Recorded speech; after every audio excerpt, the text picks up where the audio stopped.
बिस्मिल्लाहिर्रहमानिर्रहीम। अस्सलाम वालेकुम। EFS मार्केटिंग के प्लेटफॉर्म से मैं साजिद काजी हूँ और एक और वीडियो के साथ आपकी खिदमत में हाज़िर हूँ। बहुत सारे लोगों से टिकटॉक के ऊपर और यूट्यूब के फेसबुक के कमेंट सेक्शन में बात होती रहती है और सजेशंस जो हैं वो आती रहती हैं। कुछ क्वेश्चंस हैं जो आज इस वीडियो में एड्रेस करेंगे रियल एस्टेट मार्केट में इन्वेस्टमेंट के हवाले से। और उसमें सबसे इंपॉर्टेंट चीज़ ये है कि अगर आपके पास कैश की रकम मौजूद है, आपके पास कैश इन हैंड है और अच्छी रकम है, 2 मिलियन 3 मिलियन प्लस रकम मौजूद है, तो किस तरह की इन्वेस्टमेंट आपको करनी चाहिए फाइल्स में और रेगुलर जो एक्चुअल रियल एस्टेट में क्या फ़र्क होता है वो भी आज इस वीडियो में आपके सामने रखेंगे। इसमें जो सबसे इंपॉर्टेंट चीज़ है वो ये है कि अगर आपके पास 20 से 30 लाख की रकम मौजूद है तो आपको इंस्टॉलमेंट प्लान में तो बिल्कुल नहीं जाना चाहिए। अगर आप अभी 20 से 30 लाख रुपए की होल्डिंग रखते हैं तो आप ऐसी प्रॉपर्टी देखें जिसकी फ़िज़िकल पोजेसन जो है वो मौजूद हो। इसके अंदर आपको प्लॉट्स मिल जाएंगे मुख्तलिफ एरियाज़ में। रावलपिंडी इस्लामाबाद के सराउंडिंग में अगर बात की जाए तो काफ़ी सारे हाउसिंग प्रोजेक्ट्स हैं जिनमें सिल्वर सिटी है, कैपिटल स्मार्ट सिटी है, ब्लू गोल्ड सिटी है। न्यू मेट्रो सिटी के अंदर भी आपको पोजेसन वाले कुछ प्लॉट्स जो हैं वो मिल जाते हैं। बट न्यू मेट्रो सिटी क्योंकि थोड़ा दूर हो जाता है, वो आपको गुजर खान के अंदर मिलता है और उसका डिस्टेंस जो है वो थोड़ा ज़्यादा है इस हवाले से। तो इसलिए उसको आप मतलब इसमें ऑप्शंस के अंदर अगर रखें तो आप लास्ट ऑप्शन के तौर पे उसको देख सकते हैं। अदर देन दैट आपके पास रावलपिंडी इस्लामाबाद के सराउंडिंग में, इवन रावलपिंडी के अंदर बहुत सारे ऐसी जगह हैं जहाँ पे आपको कैश में प्रॉपर्टी जो है वो इस रेंज में मिल जाती है। इसके अलावा 25 से 30 लाख की रेंज में अपार्टमेंट्स आपको मिल जाते हैं बैरियर टाउन के अंदर, बैरियर टाउन फेज़ 8 के अंदर। और जो हब कमर्शियल है जहाँ पे बैरियर टाउन का हेड ऑफिस, जो प्रीवियस हेड ऑफिस है, वो भी वहाँ पे मौजूद है। उस हब कमर्शियल के अंदर जो है आपको बहुत सारी चीज़ें जो हैं वो मिल जाती हैं इस रेंज के अंदर। शॉप्स आपको मिल जाती हैं 30 से 35 लाख की रेंज के अंदर हब कमर्शियल में फेज़ 8 के अंदर। तो जब इतनी रेंज में आपको कैश की चीज़ें मिल रही हों तो इंस्टॉलमेंट प्लान के अंदर आपको नहीं जाना चाहिए। और उसकी रीज़न मैं आज आपको बताऊँगा। और सबसे बड़ी रीज़न ये है कि इंस्टॉलमेंट प्लान के अंदर आपका वेट टाइम जो है वो काफ़ी ज़्यादा होता है। अब आपको वैसे इसमें कन्वीनियंट तो ये होता है कि अगर आपके पास कैश में रकम मौजूद नहीं है तो बड़ा मुश्किल होता है कि 30 लाख 35 लाख जो है उसको सेव किया जाए, इकट्ठा किया जाए और फिर जो है वो कोई प्रॉपर्टी परचेज़ की जाए, वो बहुत मुश्किल होता है। उसके लिए बेहतर यही है कि आप साथ साथ जो है वो डाउन पेमेंट देकर इंस्टॉलमेंट प्लान में चले जाएँ। तो वेट आपको 4 साल 5 साल ये जितना पेमेंट प्लान है कम से कम उतना वेट तो आपको करना पड़ता है, लेकिन आपकी एक प्रॉपर्टी बन जाती है। ऑन द अदर हैंड जब आपके पास कैश मौजूद है तो फिर जब आप बनी हुई प्रॉपर्टी खरीदते हैं तो वो जो वेट टाइम है ना वो 4 साल वाला वो तो गुजर गया।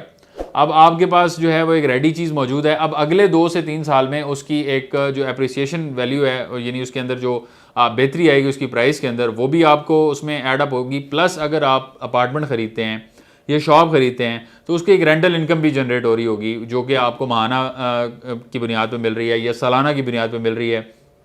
तो उसके अंदर आपको जो है वो एक रेगुलर इनकम स्ट्रीम भी आपकी बन गई, प्लस आपको उससे बेनिफिट जो है वो डबल आ रहा है। एक आपकी प्रॉपर्टी की जो वैल्यू है उसका अप्रेजल है और दूसरा आपको रेंटल इनकम है, तो ये बेनिफिट होता है। और तीसरा ये है कि जो आपका वेट टाइम वाला सिनेरियो है उसके अंदर से जब आप निकल जाते हैं तब उसकी वैल्यू जो है वो पकड़ना शुरू होती है प्रॉपर्टी। तो अब मिसाल के तौर पे आप 30 लाख 35 लाख वाली कोई चीज़ ख़रीदते हैं जैसे शॉप है या कोई प्लॉट है, तो वो अपने इंस्टॉलमेंट प्लान के टाइम से निकल चुका हुआ है। अब उसने अपना जो एक क्वेश्चन है, अपना जो एक्चुअल जो उसकी प्राइस है, अब उसने उसको पकड़ना है। तो मिसाल के तौर पे प्लॉट अगर आप ख़रीदते हैं इस प्राइस में, प्लॉट के ऊपर पहले आ जाते हैं, फिर अपार्टमेंट्स और शॉप्स की भी बात करेंगे। प्लॉट अगर आप इस प्राइस में ख़रीदते हैं तो प्लॉट के अंदर ये होता है कि अगर वहाँ पे आबादी नहीं है तो आपको वो 20 से 25 लाख के दरमियान वहाँ पे अच्छी जगह पे पोजीशन वाला प्लॉट जो है वो मिल जाएगा। तो 20 से 25 लाख में आज आप खरीदते हैं और वहाँ पे इमेजिन करें कि आबादी आना शुरू हो जाए, चंद 100 घर जो है वहाँ पे बनना शुरू हो जाए, तो यही प्लॉट जो है ये आपका 40 से 45 लाख की रेंज में है। और ये मैंने पहले भी कई वीडियोस में आपको बताया और इसके पीछे प्रॉपर रिसर्च है, ये मैं वैसे ही आपको फिगर्स नहीं दे रहा। रावलपिंडी इस्लामाबाद की डिफरेंट हाउसिंग सोसाइटीज़ के अंदर जिस तरह से प्रॉपर्टीज़ की प्राइसेस ग्रो हुई हैं उसके अंदर जो सबसे इंपॉर्टेंट फैक्टर होता है वो आबादी का फैक्टर होता है, अवेलेबिलिटी ऑफ प्लॉट्स का फैक्टर होता है, डिमांड एंड सप्लाई का गैप जो है वो किसी भी प्रोडक्ट के अंदर मैटर करता है। कोई भी प्रोडक्ट है अगर आपकी, उसकी अगर सप्लाई जो है वो कम है, डिमांड ज़्यादा है, तो उसकी प्राइस ऑटोमेटिकली ऊपर चली जाती है। इसी तरह से अगर आपके जो रिहाइश है वहाँ पे बहुत ज़्यादा लोग इख्तियार करना शुरू कर चुके हुए हैं, वहाँ पे लोग जो है वो बहुत ज़्यादा घर बनाना शुरू कर चुके हुए हैं, एक एरिया जो है उसने अपनी एक ब्रांड रिकग्निशन बना ली हुई है, तो आपकी प्राइस जो है वो ऑटोमेटिकली बढ़ना शुरू हो जाएगी। तो अगर वो चंद 100 घर हैं, फिर इवेंचुअली वो साल 1.5 साल 2 साल में वो हज़ारों की तादाद में चले जाएंगे, तो इवेंचुअली उसकी प्राइस जो है वो बढ़ना शुरू हो जाएगी। तो अगर 4-5 हज़ार 8 हज़ार घरों की आबादी जो है वो एक हाउसिंग सोसाइटी में बन जाए तो वहाँ पे प्लॉट की प्राइस जो है 5 मरला की वो 60 से 65 लाख तक टच कर जाती है।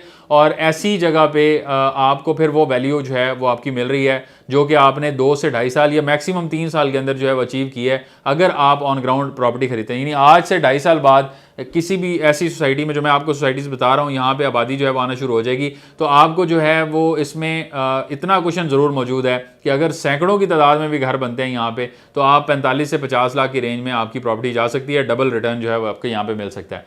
लेकिन अगर आप इंस्टॉलमेंट प्लान में जाएंगे तो फिर आपका रिटर्न जो है ये 6-7 साल बाद आएगा। जो रिटर्न ये 45-50 लाख वाला मैं आपको बता रहा हूँ, ये इसके लिए फिर आपको वेट थोड़ा ज़्यादा करना पड़ेगा। पहले पोजीशन का इंतजार करेंगे, पोजीशन के बाद फिर उसके आबादी होने का इंतजार करेंगे उस सोसाइटी में, और फिर आप वो एक्चुअल रिटर्न लेंगे। इसी तरह शॉप्स की अगर बात की जाए तो शॉप का अगर पोजीशन आ गया है तो उसके अंदर, जैसे मैंने पहले भी बताया, कि उसके अंदर आपका रेंटल इनकम भी फैक्टर करती है, और दूसरा उसकी वैल्यू जो है वो फिर ग्रो करती है वहाँ पे आबादी के तनासुब को सामने रखते हुए।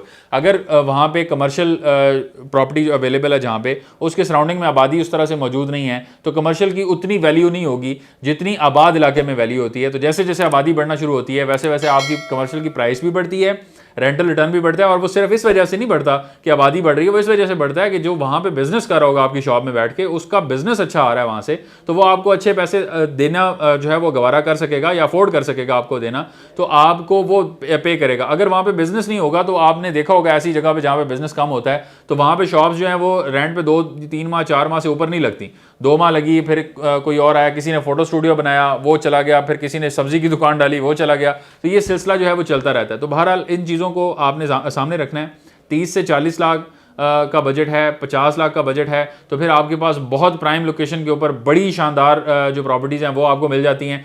45 से 50 लाख में तो बैरियर टाउन के अंदर 5 मरला का प्लॉट आपको ऐसी लोकेशन पे मिल जाता है जहाँ का व्यू भी बहुत अच्छा आपको मिलेगा। और जो एम ब्लॉक और एल ब्लॉक जो है, जहाँ पे इस टाइम 75 से 80 लाख रुपए रेट चल रहा है, जो वहाँ से 2 से 3 मिनट की ड्राइव के ऊपर मौजूद है एरिया, वो रोज़ गार्डन है, जहाँ पे अवामी विलास 3 का एरिया भी आता है। रोज़ गार्डन के अंदर आपको 45 से 50 लाख का प्लॉट आपको मिल जाता है। और अगर आप इसका डिस्टेंस चेक करें ना एम ब्लॉक से, एम ब्लॉक के अंदर 75 की रेंज में मिलता है। अगर अच्छा प्लॉट आपको अच्छी कीमत में मिले तो 70 तक आपको मिलेगा, बहुत अच्छा आपको मिलेगा इन्वेस्टर रेट के ऊपर। तो अगर आप इसको डिस्टेंस को मैयर करें तो मैक्सिमम 3 से 4 मिनट की ड्राइव है। मैंने वीडियो अपलोड की हुई है, इसी चैनल पे मौजूद है, आप उसे देख सकते हैं। उसके अंदर हमने बगैर कट के वहाँ से एम ब्लॉक से रोज़ गार्डन तक ड्राइव ली है, तो उसमें आपको पता चलेगा कि मैक्सिमम इतना ही टाइम लगता है। तो इतने डिस्टेंस के ऊपर अगर आप प्लॉट आज खरीदते हैं तो आपके पास ये 20 लाख का कुशन तो मौजूद है जो आपका रिकवर होगा अगले 1.5 से 2 साल के अंदर। और इसमें ये फैक्टर जो है, इसमें मैंने जो चीज़ें आपको बताई हैं, इसमें जो मुल्की हालात हैं, ये उनका किसी किस्म का कोई असर इसके ऊपर नहीं होगा। मुल्की हालात का जो असर है वो जो प्रॉपर्टी के ऊपर होना है वो हो चुका हुआ है।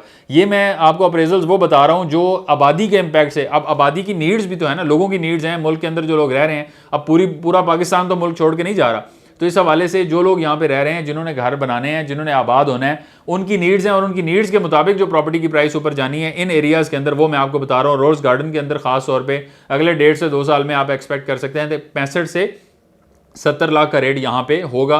और आज 45 से 50 लाख में ये प्लॉट आप खरीदते हैं तो आपको बेनिफिट मिलेगा। इसमें एक चीज़ ज़रूर मैं बताना चाहूँगा कि यहाँ पे प्लॉट की जो डायमेंशन है वो थोड़ी डिफरेंट है। 25-45 का 5 मरले होता है, यहाँ पे रोज़ गार्डन में 30 बाय 40 का होता है। तो जो नॉर्मल कमर्शियल की डायमेंशन होती है वो आपको यहाँ पे रेजिडेंशियल के अंदर मिलेगी। तो ये आपने ज़हन में रखते हुए इसको विजिट करना है। अगर विजिट स्केड्यूल करना चाहते हैं, EFS मार्केटिंग की एक्सपर्ट रियल्टर्स की टीम मौजूद है। आप हमारे नंबर पे, दिए गए नंबर पे कॉल करें। हमारी हेल्पलाइन 0311145245 पे कॉल करें। बैरियर टाउन एक्सटेंशन पे क्लिक करें और हमारी बैरियर टाउन की टीम से आप रब्ता कर सकते हैं। तमाम तर मालूमात हमारी टीम आपको प्रोवाइड करेगी। इस तरह की मजीद वीडियोज़ के लिए हमारे चैनल को ज़रूर सब्सक्राइब करें। मिलते हैं आपसे नेक्स्ट वीडियो में, तब तक के लिए।